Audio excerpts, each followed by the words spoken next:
Salamat po, Mr. Chairman. At magandang umaga po sa lahat. Bago po tayo mapunta sa mahabang listahan ng mga uri ng drones, pati itong tinatawag nilang IMCI or MC Catcher, at kung ano-ano pang gamit, para po sa akin, ang hearing na ito ay hindi lamang tungkol sa gadgets at teknolohiya.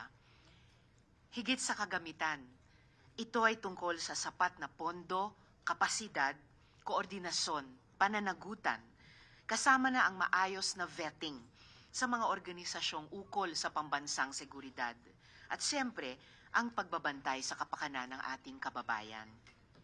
Given that, I would like to bring to your attention, dear Chair, Senator Ping, and colleagues, several red flags na sunod-sunod at nakakabahala. Una, sa kalupaan. Tingnan natin yung bitbit ng mga Chinese nationals na naaresto malapit sa Malacanang, US Embassy, Camp Aguinaldo, Camp Crame at Villamor Air Base.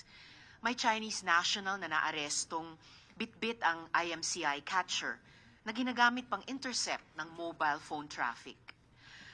Mayroon ding nahulihan ng LIDAR sensors na may triple camera setup at navigational satellite system para sa topographic mapping. Sa karagatan naman, may mga drone at solar-powered CCTV, may deploy and forget underwater sensors o underwater drones, bukod pa sa acoustic sensors at SATCOM na nasamsam ng otoridad. Again, mula na naman sa mga Chinese nationals. Mayroon ding mga nahulihan ng terrain maps na tanaw ang ating mga mahahalagang base. At sa atin namang mga institusyon, may mga Chinese nationals rin na nakapasok sa PCG Auxiliary. Noong mga nakaraang taon, senyales na dapat ayusin ang screening at vetting sa kanilang roster. Isa na nga dyan, yung napabalita ngayong linggo na si Joseph C., na nabigyan pa ng ranggo na Auxiliary Commodore.